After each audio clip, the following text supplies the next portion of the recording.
The notification came through at 11:47 p.m., just as I was reviewing the quarterly reports that showed our first profit in 18 months. The subject line made my stomach drop. Compensation adjustment, effective immediately. Sarah Chen, Vice President of Operations, former Army Logistics Officer, salary reduced from $180,000 to $54,000 annually. No explanation, no meeting, no courtesy call. Just a sterile HR document signed by the same CEO whose company I had pulled back from the edge of complete financial collapse. I stared at the laptop screen in my downtown Chicago apartment, the city lights blurring through tears I refused to let fall.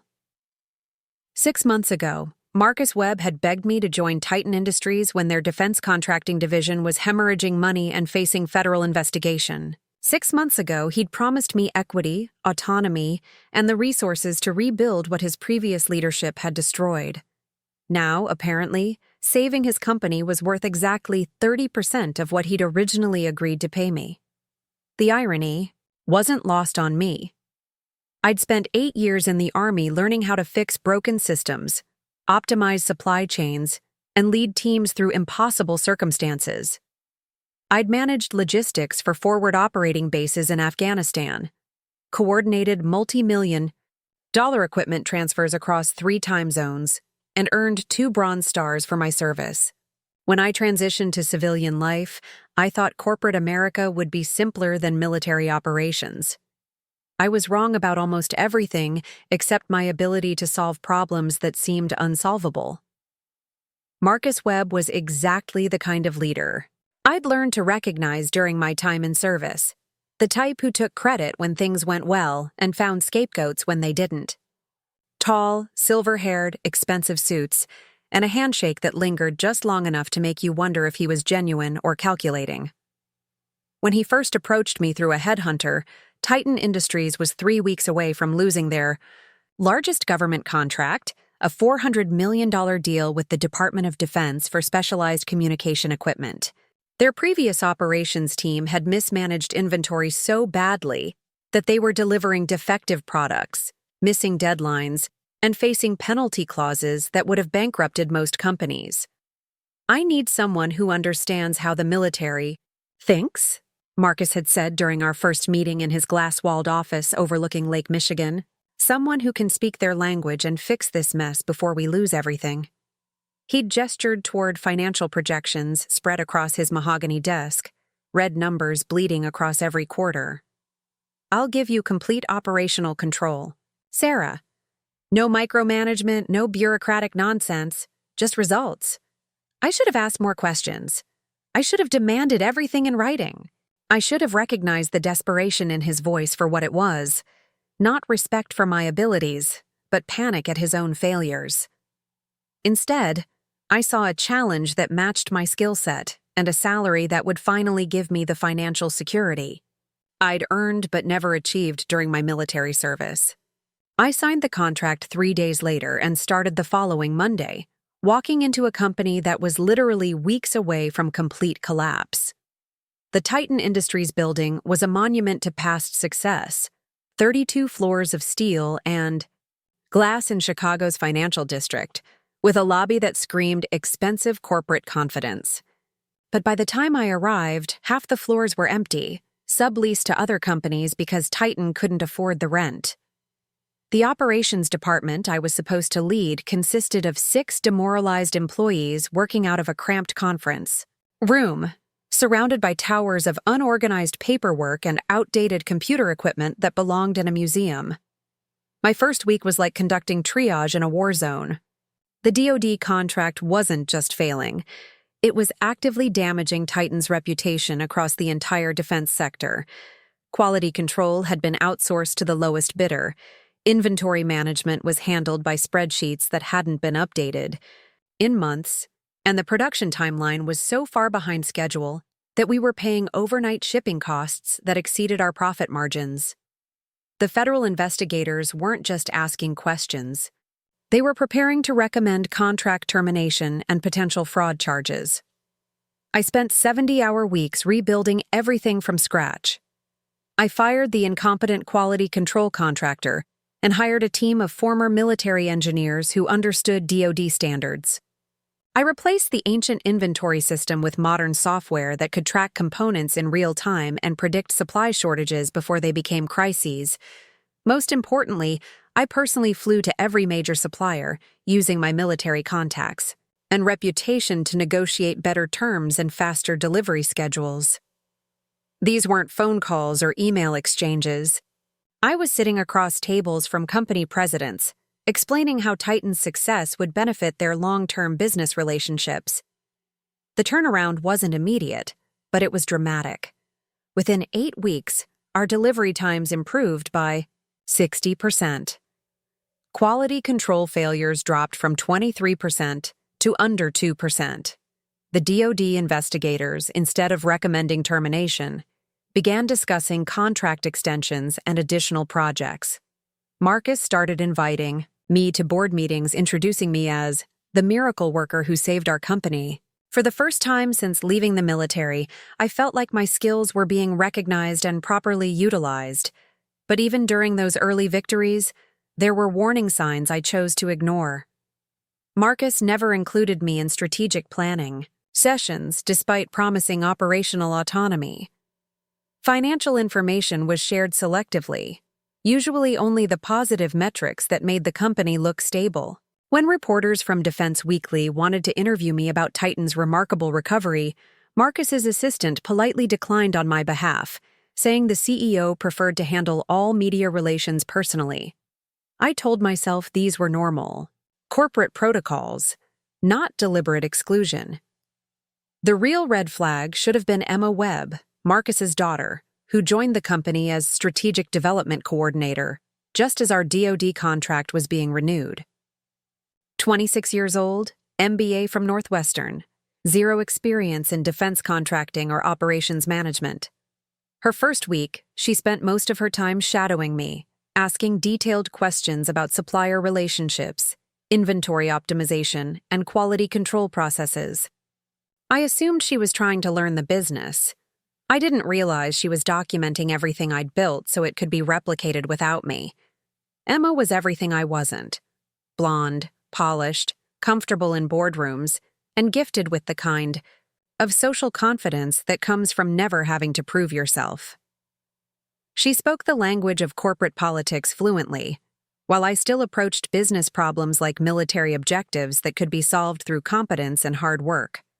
During team meetings, she had a talent for rephrasing my strategic recommendations in language that sounded more palatable to the executive team, gradually positioning herself as the bridge between my operational expertise and the company's leadership vision. I should have been suspicious when Marcus started scheduling one-on-one meetings with Emma immediately after our weekly operations reviews. I should have questioned why she was suddenly included in client calls where I'd previously handled all communication directly. Instead, I focused on results, trusting that my track record would speak for itself. The DoD contract was renewed for 5 years with a 30% increase in total value. 2 additional federal agencies had approached us about similar projects. Our quarterly profits had gone from negative $2.3 million to positive $4.7 million in just 6 months.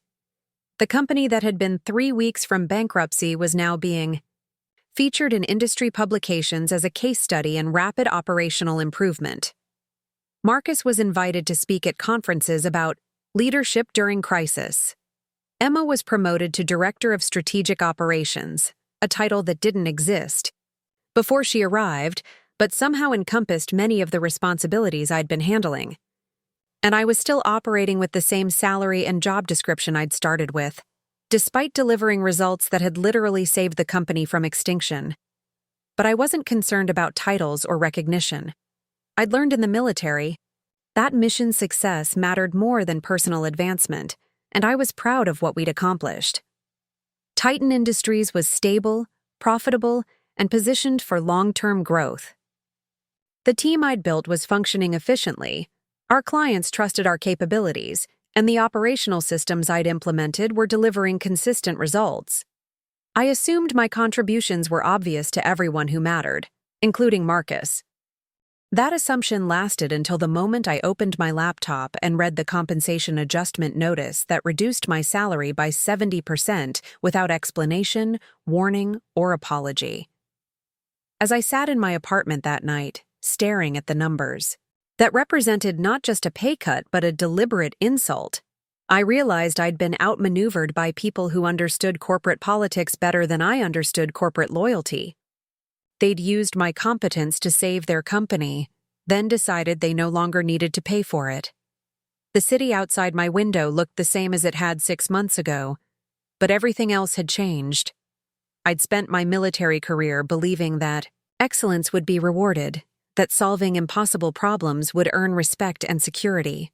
Corporate America, apparently, operated by different rules. They wanted the results without the person who delivered them, the success without acknowledging who made it possible. I closed the laptop and walked to my kitchen, where I kept a bottle of bourbon I'd been saving for a special occasion. This seemed like the right time to open it, not to celebrate, but to process what had just happened and decide what came next. Because despite the shock and anger and disappointment, one thing was becoming clear. They thought this was the end of my story at Titan Industries, but they had no idea I'd already started writing a different ending. When I first walked into Titan Industries 6 months earlier, the building felt like a mausoleum for corporate ambition. The marble lobby was polished to perfection, but the reception desk was unmanned half the time because they'd laid off most of the administrative staff. Elevators moved slowly between floors that housed more empty offices than occupied ones. The 32nd floor, where the operations department was supposed to function, looked like the aftermath of a particularly chaotic retreat. My predecessor, a man named David Kowalski, had apparently left in the middle of a Wednesday with no transition documentation and no forwarding information. His office contained stacks of unorganized contracts, supplier agreements that hadn't been reviewed in months, and a computer system that crashed every time someone tried to access inventory reports. The 6 remaining operations staff members were essentially paralyzed, afraid to make decisions without clear leadership and unsure which protocols were still valid. During my first meeting with the DoD contract team, I discovered the scope of the disaster we were facing. Lieutenant Colonel Janet Morrison, the military liaison overseeing our communications equipment contract, spoke with the measured tone of someone delivering terminal news. Their latest shipment had contained 47 defective radio units that failed basic field testing, potentially putting soldiers' lives at risk. The delivery was 3 weeks late, triggering penalty clauses worth $800,000. Most damaging, they'd identified quality control issues that suggested systemic manufacturing problems rather than isolated incidents. Ms. Chen, Lieutenant Colonel, Morrison said, reviewing her notes with the precision I remembered from my own military briefings. We need to understand how Titan plans to address these failures. The current trajectory is unacceptable for a defense contractor of your company's supposed capabilities. Her words carried the weight of institutional disappointment, the kind that ended corporate relationships permanently. I spent that first week conducting what amounted to battlefield reconnaissance, mapping every broken process and identifying critical failure points. The quality control contractor, Precision Systems LLC, was charging premium rates to inspect products using outdated standards that didn't align with current DoD requirements. Their reports looked professional, but missed fundamental compliance issues that any competent military engineer would catch immediately. The inventory management system was a collection of Excel spreadsheets, maintained by different employees who didn't communicate with each other, creating discrepancies that made accurate fulfillment impossible. Most troubling was the supplier network, which had been chosen primarily for cost savings rather than reliability or quality. The primary component manufacturer for our radio systems was located in an industrial facility outside Milwaukee that I visited personally during my second week. What I found was an operation that looked legitimate on paper, but cut corners in ways that would never pass military inspection. Circuit boards were assembled in conditions that violated basic cleanroom protocols. Quality testing was performed, using equipment that hadn't been calibrated properly in over a year. I documented everything with the thoroughness that had made me effective during military audits. Photos, timestamps, detailed technical assessments, and cost analyses that painted a comprehensive picture of how Titan's operations had deteriorated. When I presented my findings to Marcus during our third-week meeting, his reaction was a mixture of shock and relief. Shock at the extent of the problems, relief that someone finally understood how to fix them. "Jesus Christ, Sarah," he said, flipping through my 60-page assessment report. "No wonder we're hemorrhaging money. How long will it take to turn this around?" His question wasn't just about timelines, it was about survival. The company had maybe 6 weeks of operating capital remaining if the DoD contract was terminated. I gave him a realistic timeline: 8 weeks to implement new quality control processes, 12 weeks to establish relationships with reliable suppliers, and 16 weeks to demonstrate consistent performance that would satisfy military standards. But I also told him what it would cost. Not just in terms of budget, but in terms of authority. I needed complete operational control, the ability to fire ineffective contractors, and direct access to supplier negotiations without bureaucratic interference. Marcus agreed to everything immediately, which should have been another warning sign. Desperate executives make promises they don't intend to keep, but at the time, I interpreted his cooperation as respect for my expertise. He gave me a corporate credit card with a $50,000 monthly limit, authorized me to terminate existing contractor relationships, and told his assistant to clear my schedule for travel as needed. The transformation I engineered wasn't just operational. It was cultural. I replaced precision systems with a quality control team led by Master Sergeant retired Rebecca Torres, a woman I'd served with in Afghanistan who understood both military standards and manufacturing processes. Instead of outsourcing inspections, we brought quality control in-house, creating detailed protocols that caught defects before products left our facility rather than after they reached military bases. The supplier overhaul required calling in favors from my military network and leveraging relationships I'd built during 8 years of logistics coordination. Captain retired Michael Chang ran a component manufacturing company in Ohio that specialized in military-grade electronics. His facility met every DoD standard, his quality control processes were flawless, and his delivery times were reliable. The cost per unit was 18% higher than our previous supplier, but the reliability improvement made the investment profitable within the first quarter. I personally flew to every major supplier meeting, not just because travel was necessary, but because military credibility opened doors that corporate representatives couldn't access. Defense contractors respected my service record and trusted my technical assessments in ways that transcended normal business relationships. When I explained Titan's commitment to meeting military standards, backed by my own reputation, suppliers were willing to prioritize our orders and accommodate rush delivery schedules that would have been impossible through normal corporate channels. The inventory management system I implemented was built around software I'd used during military logistics operations, modified for civilian manufacturing, but maintaining the real-time tracking capabilities that prevented supply shortages and overstock situations. Every component was tracked from procurement to installation, with automated alerts that flagged potential problems before they impacted production schedules. The system reduced inventory carrying costs by 35% while improving order fulfillment accuracy to over 98%. But the most significant change was establishing direct communication protocols with our military clients. Instead of routing all correspondence through Marcus or the sales team, I became the primary point of contact for technical discussions and problem resolution. Lieutenant Colonel Morrison and her team began calling me directly when issues arose, trusting that I would provide accurate information and realistic solutions rather than corporate deflection. The results were measurable and dramatic. Our first post-reform delivery to the DoD was completed 2 days ahead of schedule with 0 defective units. Quality control inspections that had previously taken weeks were completed in 48 hours with detailed documentation that exceeded military requirements. The penalty clauses that had been draining our profitability disappeared entirely as our performance metrics improved across every category. Within 4 months, Titan Industries had transformed from a failing defense contractor into a model of operational excellence. The DoD investigators who had been preparing fraud charges were now discussing contract extensions and recommending us for additional projects.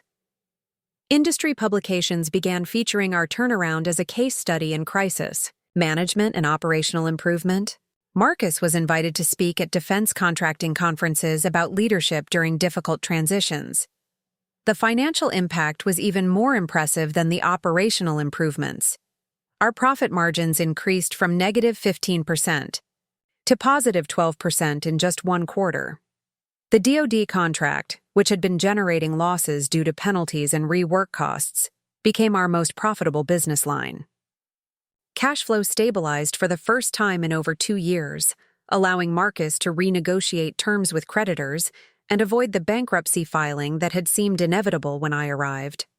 I had done exactly what Marcus hired me to do, save his company from complete collapse and position it for sustainable growth. The broken systems were fixed, the client relationships were restored, and the financial foundation was solid. Every metric that mattered had improved dramatically, and the improvements were sustainable because they were built on proper processes rather than temporary fixes. What I didn't realize was that success had made me expendable rather than valuable. They no longer needed someone to fix their problems because the problems were solved. They needed someone to manage the systems I'd created, and apparently, they'd decided that someone didn't need to be me. The first crack appeared during what should have been a celebration. We'd just received confirmation that the DoD contract renewal had been approved with a 30% increase in value, bringing the total 5-year deal to $520 million. Marcus had called an impromptu team meeting in the main conference room, complete with champagne and catered lunch from the expensive steakhouse downtown. Everyone was smiling, congratulating each other, and talking about bonuses and expanded hiring plans. I stood near the back of the room, watching Marcus give his victory speech about leadership through adversity and the power of teamwork in me, overcoming impossible challenges. He gestured broadly as he spoke, his voice carrying the confidence of someone who'd never doubted the outcome. The irony was thick enough to cut with a knife. 6 months earlier, this same man had been pacing his office like a caged animal, terrified that his company was about to collapse into bankruptcy and federal investigation. This renewal represents more than just financial success, Marcus announced to the assembled group of employees, most of whom had joined the company after I'd already fixed the operational disasters. It validates our commitment to excellence and proves that Titan Industries is back where it belongs, at the forefront of defense contracting innovation. The applause was enthusiastic, but I noticed something that made my stomach tighten. Every specific achievement Marcus mentioned, the improved quality control, the streamlined supplier relationships, the enhanced client communication, was described in passive voice. Systems had been improved, processes had been optimized, relationships had been strengthened. No mention of who had actually done the work, made the decisions, or implemented the changes that saved the company. After the formal presentation, I approached Marcus near the refreshment table. "Congratulations on the renewal," I said, keeping my tone professional despite my growing unease. "The new project specifications look challenging, but our systems can handle the increased volume." Marcus smiled, but something felt different about his demeanor. "Actually, Sarah, I wanted to talk to you about that. Emma's been working on some strategic frameworks for managing the expansion, and I think you'll find her insights valuable. Why don't you schedule some time with her this week to coordinate your approaches?" I blinked, processing what he'd just said. Emma had been working on strategic frameworks for managing expansion that I had designed, implemented, and was currently overseeing. "Of course," I replied carefully. I'd be happy to brief her on the operational requirements and timeline constraints. Oh, I think it'll be more collaborative than that, Marcus said, his smile never wavering. Emma has some innovative ideas about optimizing our processes even further. Fresh perspective, you know? Sometimes it takes an outside viewpoint to see improvement opportunities that aren't obvious to people who are too close to the day-to-day operations. The dismissal was subtle, but unmistakable. Too close to the day-to-day operations. As if my intimate knowledge of every system, every supplier relationship, and every operational detail was somehow a limitation rather than an asset. As if the 6 months I'd spent rebuilding everything from scratch had made me less qualified to manage what I'd created, not more.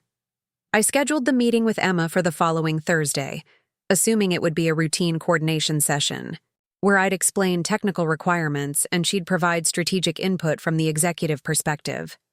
Instead, what I encountered was something far more unsettling.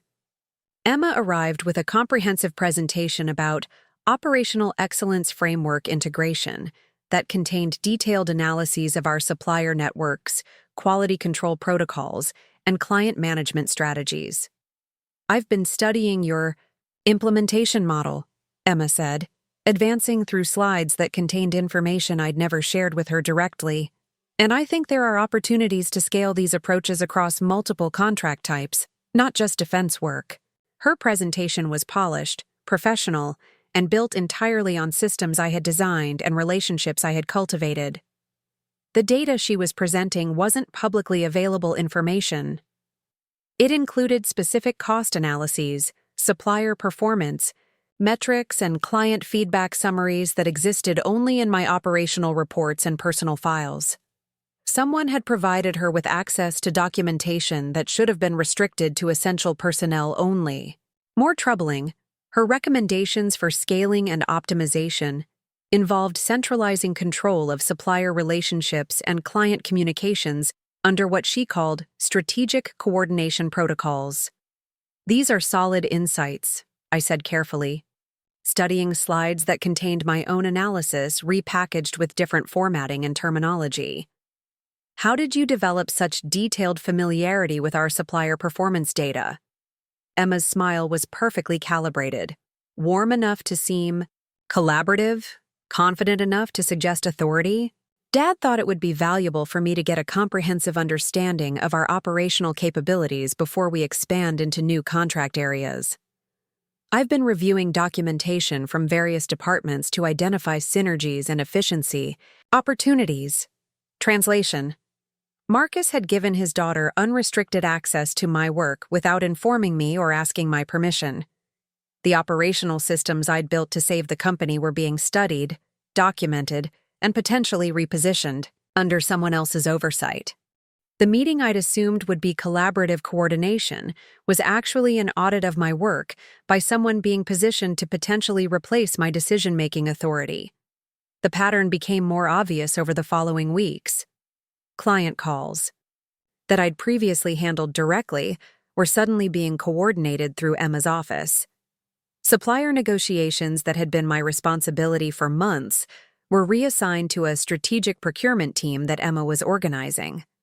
Most significantly, the weekly operational reports I'd been presenting directly to Marcus were now being routed through Emma for strategic context and executive summary.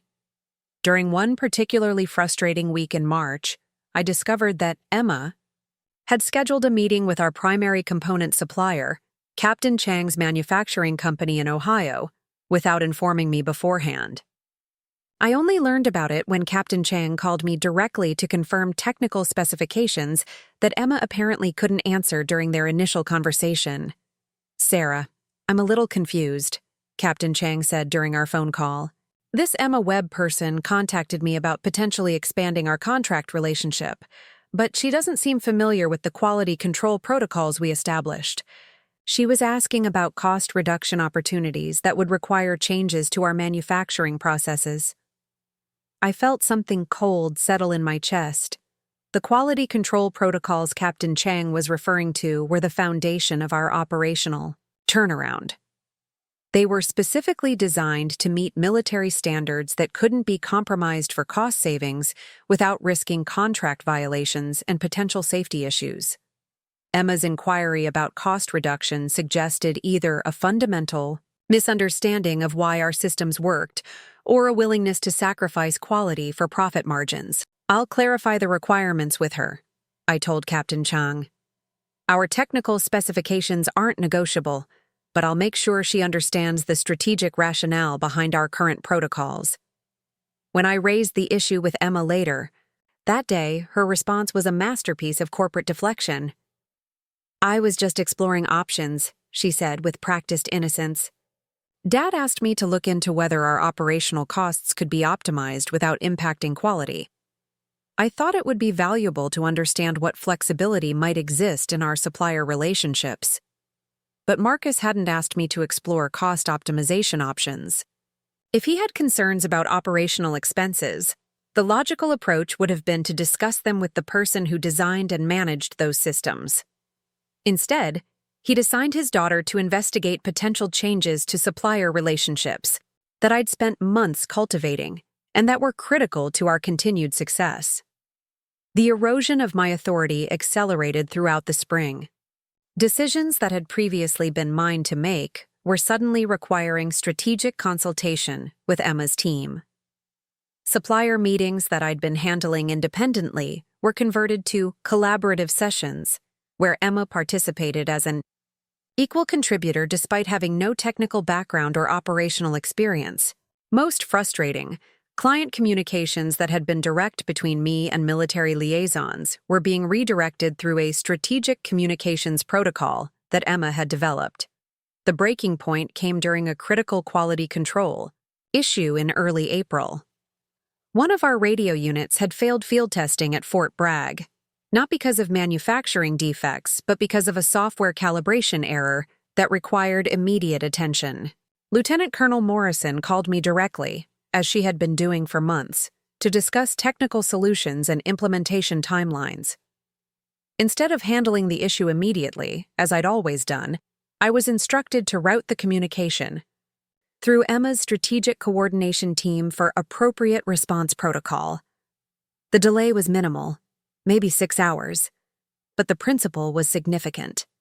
Technical problems that required immediate expert response were being subjected to bureaucratic review by someone with no technical background or operational authority. I started documenting these incidents, not because I was planning legal action, but because I wanted to understand the pattern that was emerging. Emma wasn't just learning the business. She was systematically inserting herself into operational decisions that she wasn't qualified to make. Marcus wasn't just including his daughter in strategic discussions. He was gradually transferring my responsibilities to someone who couldn't perform them effectively, but who had the advantage of family loyalty.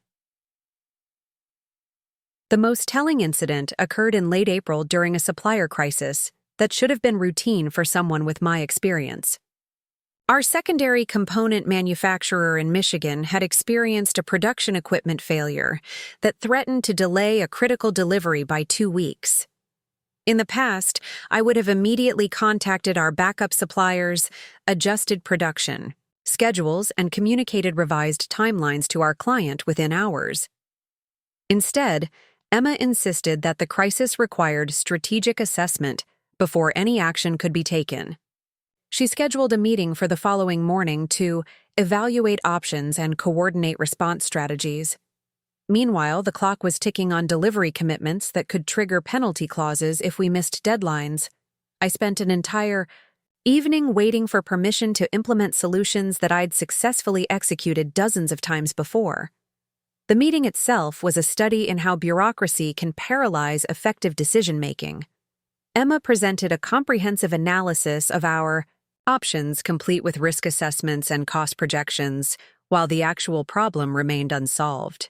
By the time we received approval to contact backup suppliers, the optimal solutions were no longer available, and we ended up paying premium rates for expedited delivery that could have been avoided with immediate action. We met the delivery deadline. Barely. But the incident cost us an additional $40,000 in expedited shipping and premium supplier rates. More importantly, It demonstrated that the operational efficiency I'd built was being systematically dismantled in favor of strategic oversight that added bureaucracy without adding value. The systems that had saved Titan Industries from bankruptcy were being restructured to accommodate someone who didn't understand why they worked. I began to realize that my success had created an unexpected problem. The company no longer needed someone to fix broken systems because the systems were no longer broken. They needed someone to manage stable operations, and apparently they'd decided that person should be Marcus's daughter rather than the woman who'd created those operations. My expertise was being repositioned as a training resource for Emma's development, rather than the foundation of continued success.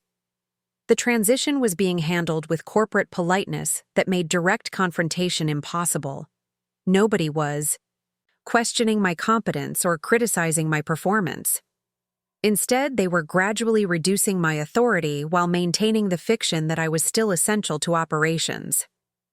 It was a masterful display of corporate politics that left me with all the responsibility, but none of the decision-making power.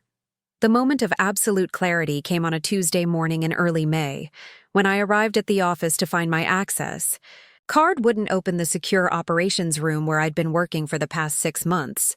The red light blinked mockingly as I swiped again, then a third time, before walking to the security desk in the lobby to report what I assumed was a technical malfunction. "Ms. Chen," the security officer said, checking his computer screen with obvious discomfort.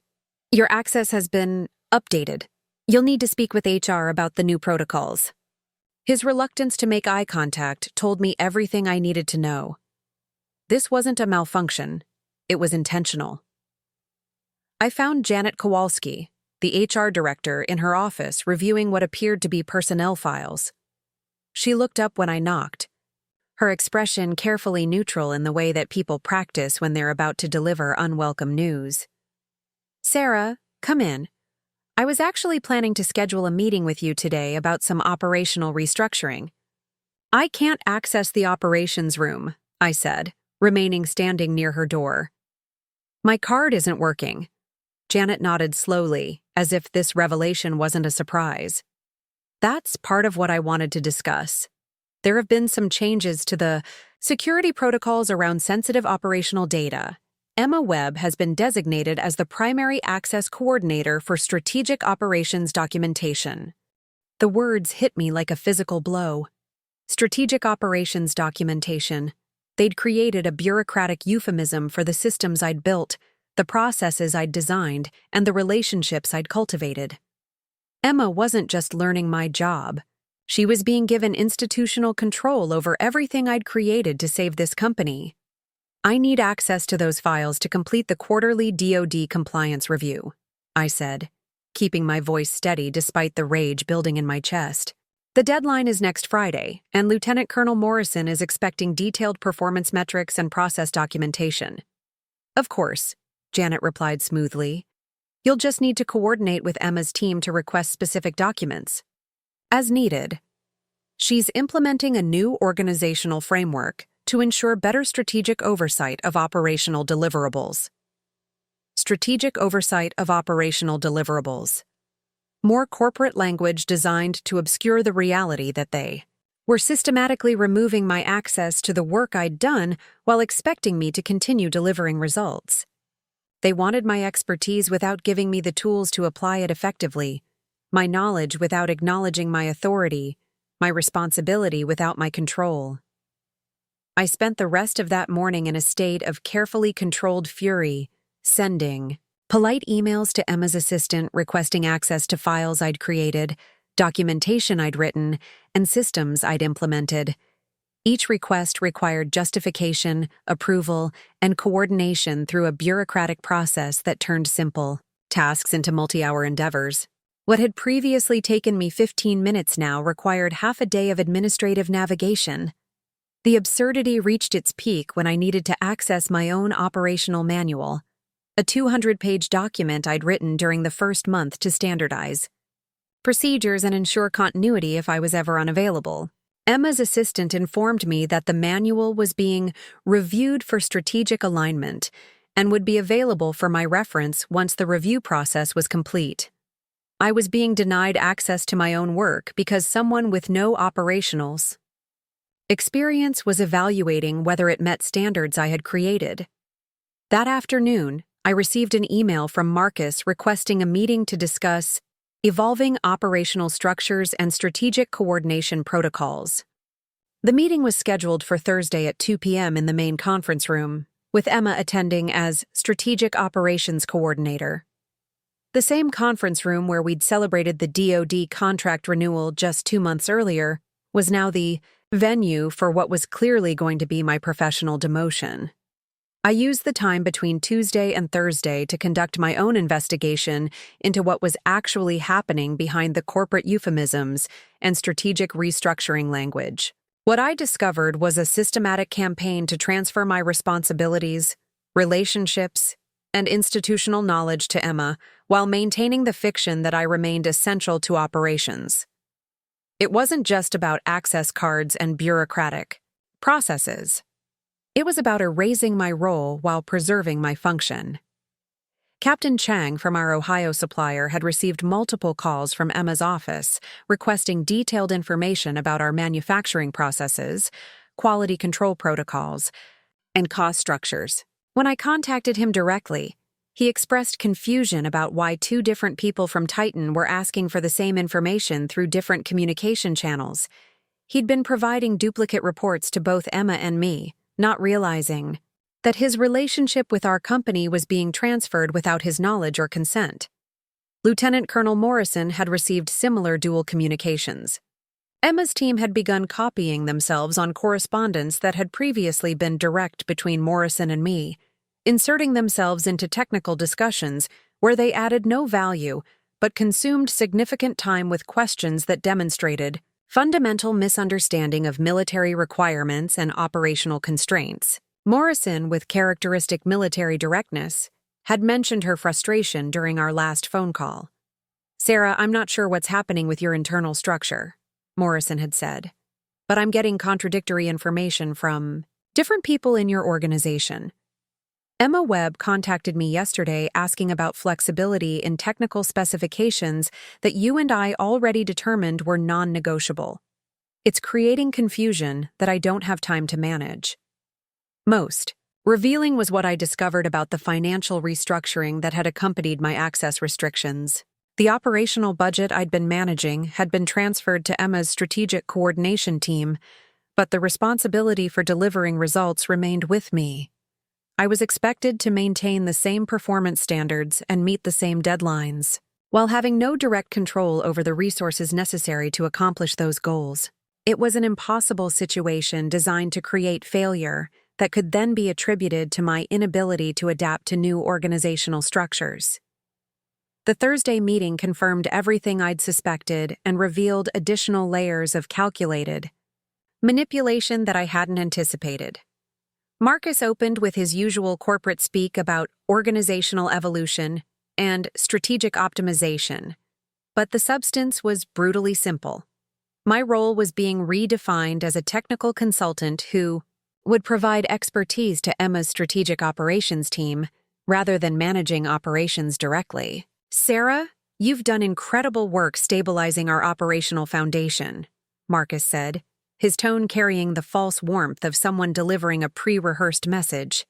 "Now we need to leverage that success to build scalable strategic frameworks that can support our growth trajectory across multiple contract categories." Emma's fresh perspective and strategic background make her ideally suited to lead that evolution. Emma sat beside him with a leather portfolio containing what appeared to be detailed organizational charts and responsibility matrices. Her presentation was polished and comprehensive, outlining a new operational structure where I would serve as senior technical advisor, while she assumed the title of Director of Strategic Operations, with authority over budgets, supplier relationships, and client communications.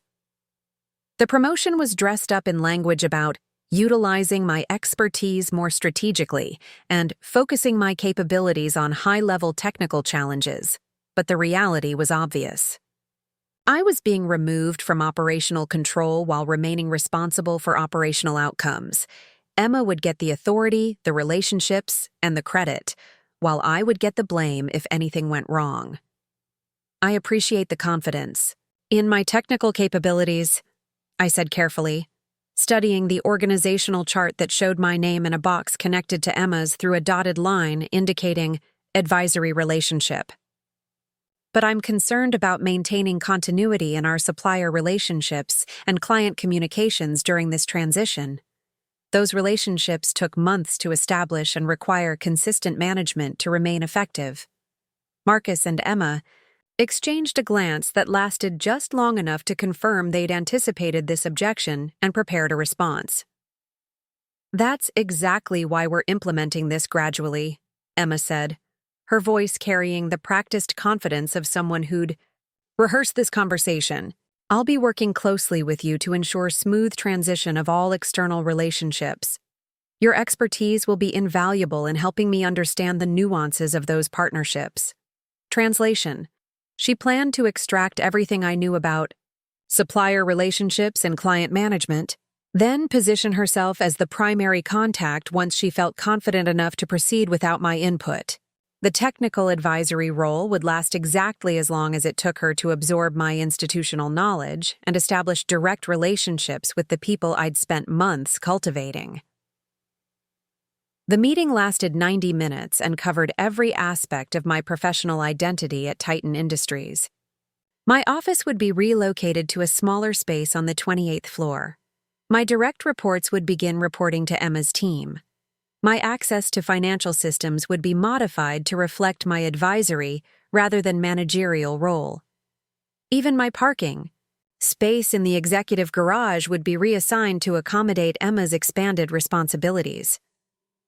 But the most insulting aspect wasn't the systematic removal of my authority. It was the expectation that I would participate enthusiastically in my own professional dismantling. Marcus repeatedly emphasized how much the company valued my contributions and how essential my expertise remained to their continued success. Emma spoke about how much she looked forward to learning from my experience and collaborating on strategic initiatives. They wanted me to train my replacement while pretending it was a promotion. They wanted me to transfer my relationships while maintaining the fiction that I was gaining strategic influence. They wanted me to smile and nod and express gratitude for the opportunity to serve in a reduced capacity, contributing my knowledge while surrendering my power. As I sat in that conference room, listening to them describe my new role with corporate enthusiasm, I realized that everything I'd suspected about Marcus and Emma was actually worse than I'd imagined. This wasn't just about family favoritism or operational restructuring. It was about theft, the systematic appropriation of my work, my relationships, and my professional identity by people who understood that my competence threatened their narrative about leadership and success. They needed me to fix their broken company, but they couldn't allow me to receive credit for that success because it would raise uncomfortable questions about their previous failures. They needed my expertise to maintain the systems I'd built, but they couldn't let me control those systems because it would limit their ability to take credit for future achievements. They needed my knowledge to train Emma, but they couldn't acknowledge that need because it would undermine her legitimacy as a strategic leader. The meeting ended with Marcus asking me to take the weekend to consider the new structure and provide feedback on Monday, as if this were a negotiation rather than a fait accompli, as if my input would influence decisions that had clearly already been made, as if they cared about my perspective on being professionally marginalized by people who couldn't perform my job but had the authority to redefine it. I left that conference room understanding that my choice wasn't between accepting or rejecting their restructuring plan. My choice was between participating in my own professional destruction or finding an alternative that would allow me to control my own narrative. They thought they held all the cards because they controlled access, budgets, and organizational structure. They were about to learn that the most important assets couldn't be transferred through bureaucratic processes or organizational charts. The weekend after that devastating conference room meeting, I sat in my apartment overlooking Lake Michigan. drinking coffee that had gone cold hours earlier and staring at documents spread across my dining table like pieces of a complex puzzle. But these weren't Titan Industries documents. Those were locked behind Emma's strategic coordination protocols. Now, these were papers I'd been quietly organizing for months, long before I realized I'd need them. 6 months earlier, when I first joined Titan and saw the scope of their operational disasters, I'd done something that had become second nature during my military service. I'd created contingency plans. Not because I expected betrayal, but because 8 years in the Army had taught me that systems fail, leadership changes, and the people who do the real work often get left behind when credit is distributed. I'd learned to protect my own interests while serving larger missions. The foundation of my contingency planning was documentation. Every supplier relationship I'd rebuilt, every process I'd redesigned, every client interaction I'd managed, all of it was meticulously recorded in files that existed outside Titan's corporate systems, not because I planned to use the information against them, but because I understood that knowledge without documentation is just memory, and memory can be disputed, distorted, or denied. My personal laptop contained detailed records of every supplier, negotiation, including the specific reasons why I'd chosen certain manufacturers over others, and the personal relationships that had made those partnerships possible. Captain Chang's manufacturing facility in Ohio wasn't just a vendor. He was a former military colleague who trusted my judgment and had extended favorable terms to Titan because of my personal recommendation.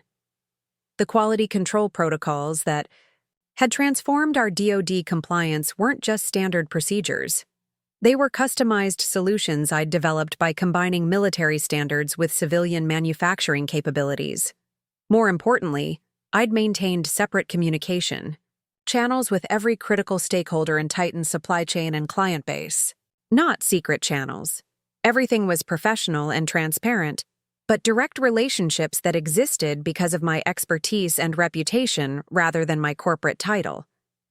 When Lieutenant Colonel Morrison called me directly to discuss technical issues, she wasn't contacting Titan Industries.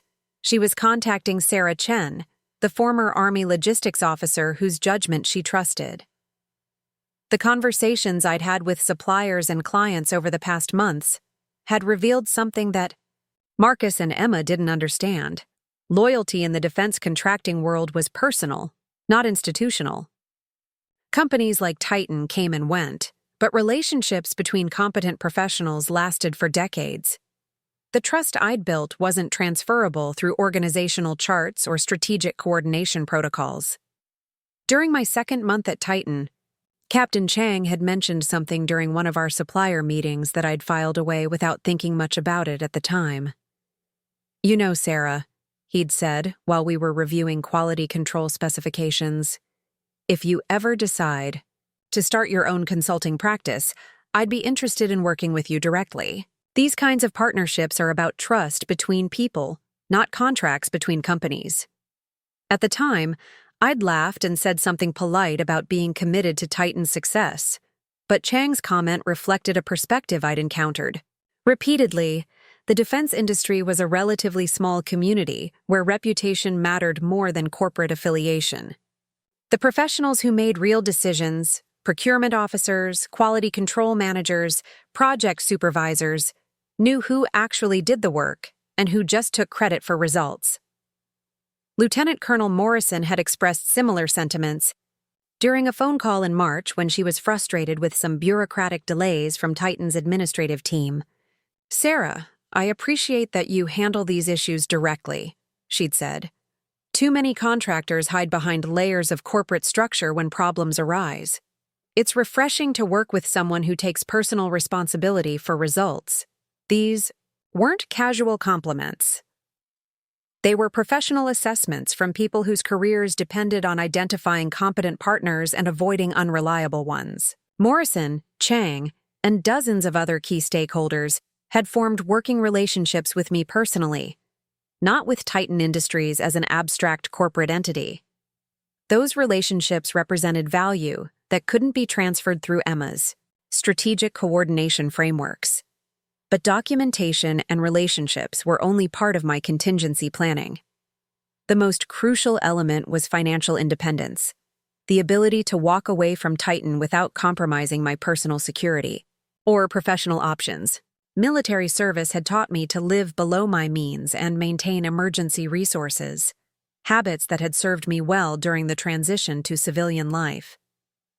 My savings account contained enough money to cover 18 months of living expenses, accumulated through years of military deployment pay and careful budgeting during my civilian career. More importantly, I'd been consulting independently on small projects throughout my time at Titan, building a client base that valued my expertise and would provide income streams if I needed to leave corporate employment. These weren't conflicts of interest. They were weekend and evening projects that didn't compete with Titan's business. But they represented proof that my skills had market value beyond my current position. The consulting work had also provided something more valuable than income. It had given me insight into how the defense contracting industry was evolving and where opportunities existed for innovative approaches to operational challenges. Many of the problems I'd solved at Titan weren't unique to their company. They reflected systemic issues that affected multiple organizations throughout the defense supply chain. During a consulting project with a communications equipment manufacturer in Texas, I'd identified procurement inefficiencies that were costing them nearly $200,000 annually in unnecessary overhead. The solutions I'd developed were variations of the same optimization strategies I'd implemented at Titan, adapted for different operational scales and client requirements. The Texas company had been so impressed with the results that they'd asked me to consider a full-time position with equity participation and operational autonomy. I'd declined the offer because I was still committed to Titan's success, but the conversation had planted seeds that were now beginning to germinate. There was a market for independent operational consulting in the defense industry, particularly for someone with military credentials and proven results. Companies were willing to pay premium rates for expertise that could solve problems quickly and maintain compliance with increasingly complex federal requirements. The regulatory environment was actually working in favor of independent consultants. New DoD procurement standards emphasized performance metrics and accountability over traditional relationship-based contracting. Companies that could demonstrate measurable improvements in quality, efficiency, and compliance had significant competitive advantages regardless of their size or corporate structure. A small, agile consulting firm with the right expertise could outcompete established contractors who relied on bureaucratic processes and political relationships. During the weekend after my demotion meeting, I spent hours researching the legal and financial requirements for establishing an independent consulting practice, business, licensing, professional insurance, federal contracting certification. The administrative framework was complex, but manageable. More encouraging, several of my former military colleagues had successfully made similar transitions, building consulting, practices that served multiple clients across different sectors of the defense industry. Master Sergeant Torres, who'd helped me rebuild Titan's quality control systems, had been running her own manufacturing compliance consultancy for 3 years. Her client list included companies that competed directly with Titan in several market segments, and her reputation for solving complex technical problems had made her services extremely valuable. When I called her Sunday evening to discuss industry trends, she immediately understood what I was considering. "Sarah, you should have done this months ago," Torres said with characteristic directness. "You're wasting your talent working for people who don't appreciate what you bring to the table. The defense industry needs more independent professionals who can deliver results without corporate politics getting in the way." Torres had built her practice by focusing on specialized technical problems that required both military expertise and civilian manufacturing knowledge. Her projects typically lasted 3 to 6 months and generated revenue equivalent to 2 years of corporate salary. More importantly, she maintained relationships with clients that extended far beyond individual contracts, creating a professional network that generated ongoing referrals and repeat business. "The key," Torres explained, is positioning yourself as a strategic partner rather than a temporary contractor. Companies will pay premium rates for expertise they can't develop internally, especially when that expertise comes with military credibility and proven results. You've already demonstrated that you can turn around failing operations. Now you just need to do it for multiple clients instead of one ungrateful employer. My Sunday evening research confirmed Torres's assessment. The defense consulting market was experiencing significant growth, driven by increasing federal spending on homeland security and military modernization.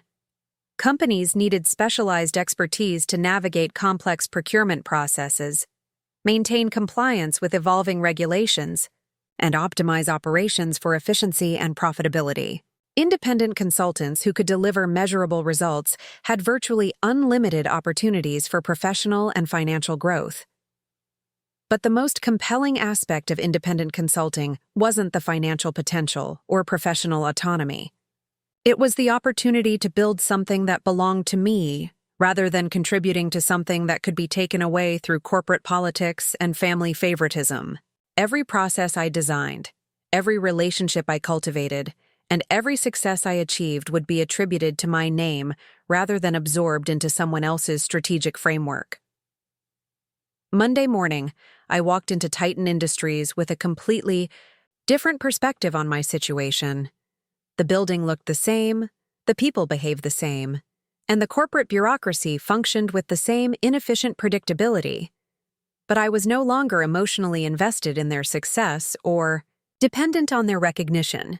I was conducting reconnaissance for my own strategic planning, gathering final intelligence before implementing a transition that would give me control over my professional destiny.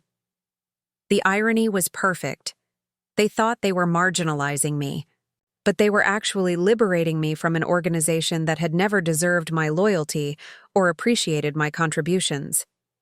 They wanted to use my expertise to train my replacement while reducing my compensation and authority. Instead, they were providing me with additional motivation to demonstrate that my value extended far beyond their ability to contain or control it. I had 6 months of documentation, professional relationships, and operational knowledge that represented the foundation for an independent practice. I had financial resources that would support the transition period. Most importantly, I had clients who valued my expertise and would follow me to a new professional arrangement that served their interests better than working through Titan's increasingly bureaucratic structure.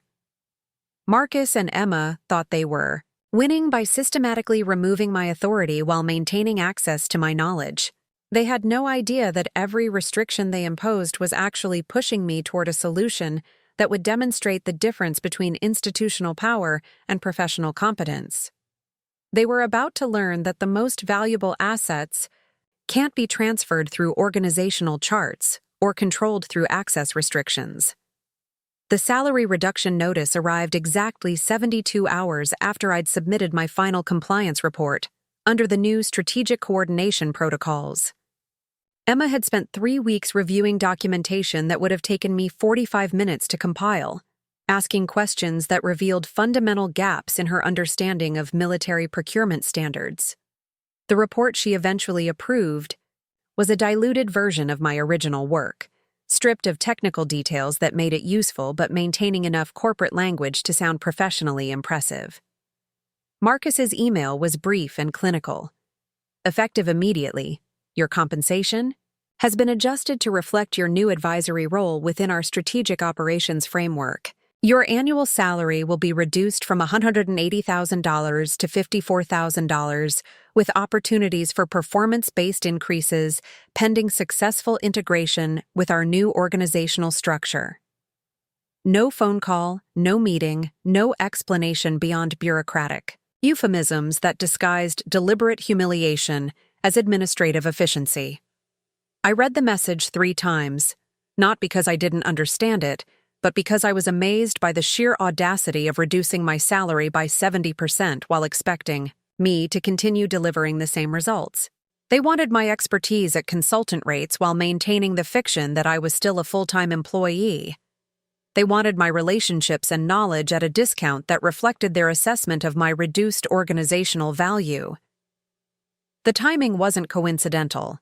Earlier that week, I'd submitted a detailed analysis of procurement inefficiencies that could save Titan nearly $300,000 annually through supplier consolidation and contract renegotiation. The analysis represented weeks of work that Emma couldn't replicate and contained recommendations that required my specific relationships with suppliers to implement effectively. They needed my expertise but wanted to pay me less than a junior administrative assistant would earn. But Marcus had made a critical miscalculation. He assumed that the salary reduction would force me to accept their terms because I needed the day income and couldn't afford to leave. He didn't know about my consulting practice, my savings, or the conversations I'd been having with clients who valued my expertise enough to pay market rates for independent services. He thought he was cornering me. Instead, he was providing the final justification I needed to implement plans that would demonstrate his fundamental misunderstanding of where actual value resided. Tuesday morning, I walked into Titan Industries for the last time as an employee.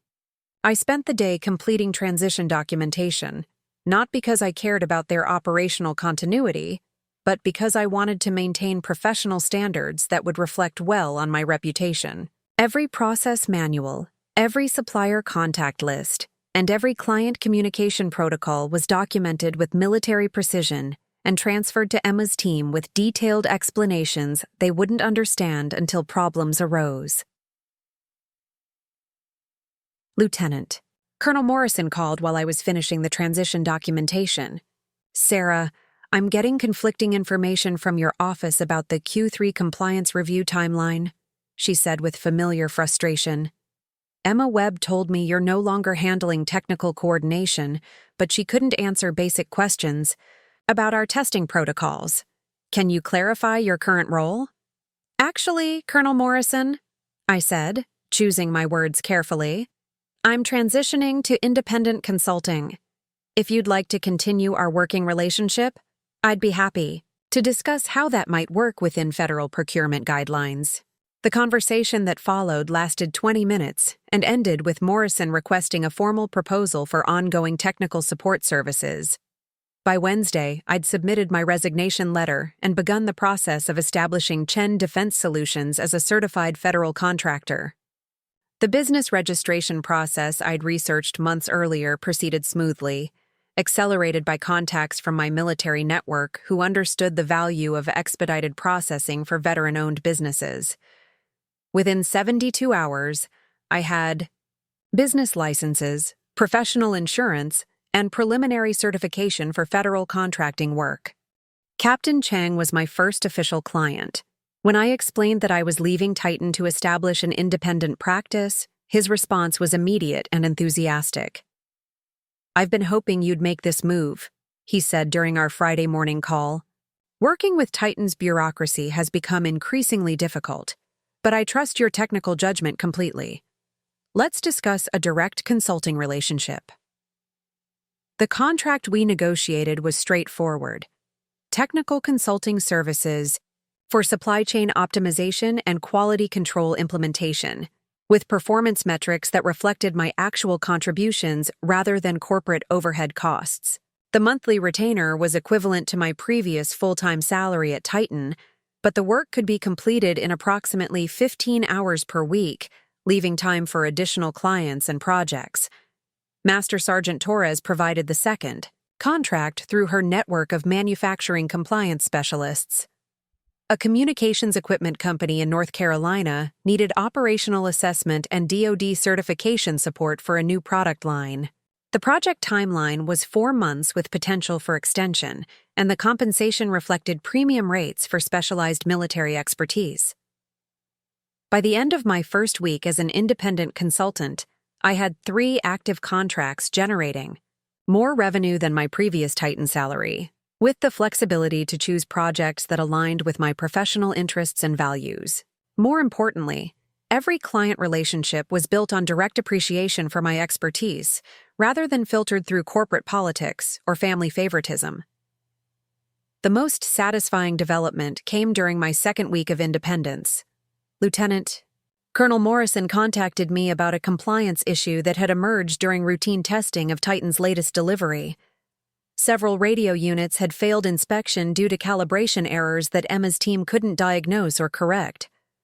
Morrison needed technical support to identify the problem and implement solutions before the issue triggered contract penalties. I spent 6 hours reviewing technical specifications, consulting with Captain Chang about manufacturing protocols, and developing corrective measures that addressed both immediate problems and systematic issues that could cause future failures. The solutions required expertise that Emma's strategic coordination team couldn't provide, and relationships with suppliers that they couldn't access independently. Morrison was impressed with both the speed and quality of my analysis. "This is exactly the kind of technical support we need," she said during our follow-up call. "Would you be interested in a broader consulting relationship to provide ongoing technical oversight for our contractor relationships?" The federal consulting contract Morrison offered was substantial enough to serve as the foundation for expanding Chen Defense Solutions beyond individual projects. More importantly, it positioned me as an independent technical authority rather than a corporate employee subject to internal politics and organizational restructuring. My expertise was being valued at market rates by clients who understood its strategic importance. Meanwhile, Titan Industries was discovering the hidden costs of marginalizing the person who had built their operational capabilities.